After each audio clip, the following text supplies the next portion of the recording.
Welcome to PVTV news. Gajendra Reddy Gonegandla. Ganjela గ్రామానికి చెందిన P Mahadeva చిన్నప్పటి నుంచి ఎంతో కష్టపడి ఎన్నో బాధలు ఓర్చుకొని ఈరోజు జిల్లా ప్రధాన కార్యదర్శిగా ఎన్నికైనందుకు గోనెగండ్ల మండలం ఎంఆర్పిఎస్ నాయకులు ఆయనను సన్మానించారు. ఈరోజు ఈ కార్యక్రమంలో ఆయన మాట్లాడుతూ 30 సంవత్సరాలుగా మంద మాదిగ కృష్ణ పోరాటానికి మొన్న సుప్రీంకోర్టు ఇచ్చిన తీర్పు మా అందరికీ చాలా సంతోషంగా ఉందని, మాకంటూ ఒక రోజు వచ్చిందని, ఆగస్టు 1ని ఇప్పటి నుంచి మాదిగల రోజుగా మేము జరుపుకుంటామని ఈ సందర్భంగా ఆయన తెలియజేశారు. నన్ను సన్మానించడానికి ఇంత దూరం వచ్చిన అందరికీ పార్టీ కార్యకర్తలకు, నాయకులకు అభినందనలు, కృతజ్ఞతలు తెలిపారు. ఈ కార్యక్రమంలో పోల్కల్ వెంకటేష్ తదితర నాయకులు, కార్యకర్తలు పాల్గొన్నారు.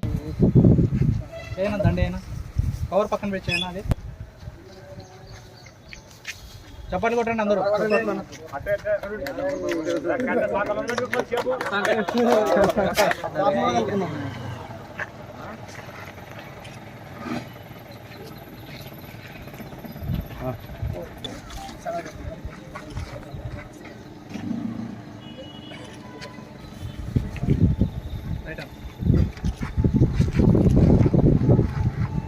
సన్మానం చేసిన వాళ్ళు ఇట్లా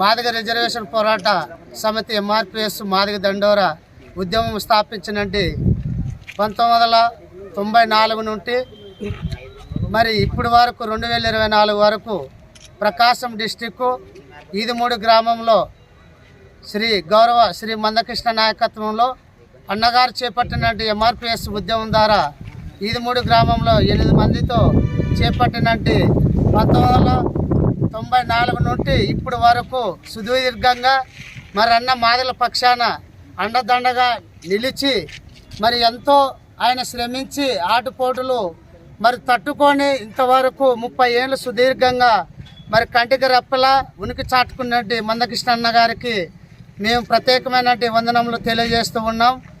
మరి నిన్నటి దినం ఎందు మరి కర్నూలు నడిబొడ్డున అంబేద్కర్ భవనంలో నూతన కమిటీ ప్రధాన కార్యదర్శిగా, జిల్లా ప్రధాన కార్యదర్శిగా మరి ఈ యొక్క మహాజన సోషలిస్ట్ ఎంఎస్పి తరఫున జిల్లా ప్రధాన కార్యదర్శిగా నన్ను ఎన్నుకోవడం జరిగింది. మరి ఈరోజు ఈ యొక్క కన్నుల పండగ ఈరోజు అందరూ శుభ పరిణామంతో ప్రతి గ్రామం నుండి ఈ గోనెగండ్ల మండలంలో ఉంటున్నట్టు ప్రతి గ్రామం నుండి వచ్చినట్టు దళిత సోదరులు, అన్నలు, అక్కలు ప్రతి ఒక్కరు కూడా ఈ యొక్క సంఘీభావాన్ని, ఈ ఆనందాన్ని వ్యక్తం చేయడానికి సన్మానానికి కార్యక్రమానికి రావడం అందరూ కూడా పేరు పేరున వారికి కూడా ధన్యవాదాలు తెలియజేస్తూ ఉన్నాం. ఆంధ్రప్రదేశ్ ఈ 2 రాష్ట్రాల తరఫున ఏకేకన మరి యొక్క సంచలన తీర్పును సుప్రీంకోర్టు అంగీకరించి తెలంగాణలో రేవంత్ రెడ్డి పార్లమెంటు అసెంబ్లీలో మరి వర్గీకరణకి మేము ఏబిసిడి వర్గీకరణకి ఖచ్చితంగా కట్టుబడి ఉన్నామని చెప్పి మరి అసెంబ్లీలో చెప్పడం జరిగింది. Naidu ruling party AP Andhra Pradesh ముఖ్యమంత్రిగా కొనసాగుతున్నట్టు చంద్రబాబు నాయుడు మరి వారు కూడా మరి ఈ యొక్క ఏబిసిడి వర్గీకరణకి మేము అనుకూలంగా మేము కట్టుబడి ఉన్నామని చెప్పి మందకృష్ణ నాయకత్వంలో ఎండి కూటమి తరఫున మరి ప్రచారం చేయడం జరిగింది. ఈ యొక్క తీర్పు, సుప్రీంకోర్టు తీర్పు మేరకు మేము ఏబిసిడి వర్గీకరణకు సిద్ధపాటు మేము కట్టుబడి ఉన్నామని చెప్పి చంద్రబాబు నాయుడు కూడా ఉన్నాడు. దానికి అనుకూలంగా మేము ఖచ్చితంగా చేస్తామని చెప్పి కూడా చంద్రబాబు నాయుడు అనడం జరిగింది. మరి ఏపీ ఆంధ్రప్రదేశ్ కూడా చంద్రబాబు నాయుడు కూడా ఏబిసిడికి వర్గీకరణ అనుకూలంగా చేస్తాడని మనస్ఫూర్తిగా ఏపీ ఆంధ్రప్రదేశ్ ప్రజలందరూ కూడా వారికి కూడా మనస్ఫూర్తిగా శుభాభివందనములు. మంచి జరగబోయే రోజులు మంచి ముందుకు దళిత బిడ్డలకు న్యాయము చేకూర్చి ముందుకు అండదండగా ఏకైక వ్యక్తి ఒక నారా చంద్రబాబు నాయుడు అని కూడా మనస్ఫూర్తిగా మేము వారికి కూడా శుభాకాంక్షలు తెలియజేస్తూ ఉన్నాం. దీని ఎంఎస్పి తరఫున మరి జిల్లా ప్రధాన కార్యదర్శిగా పి మహాదేవ్ మాట్లాడుతున్నాను. అందరికీ వందనములు తెలియజేస్తూ ఉన్నాను. పిఎస్ జిందాబాద్, అమర్ పిఎస్ జిందాబాద్, అమర్ పిఎస్ జిందాబాద్. ఆదిగల ఐక్యత వర్ధిల్లాలి, ఆదిగల ఐక్యత వర్ధిల్లాలి, ఆదిగల ఐక్యత వర్ధిల్లాలి, ఆదిగల ఐక్యత వర్ధిల్లాలి. మందకృష్ణ నాయకత్వం వర్ధిల్లాలి.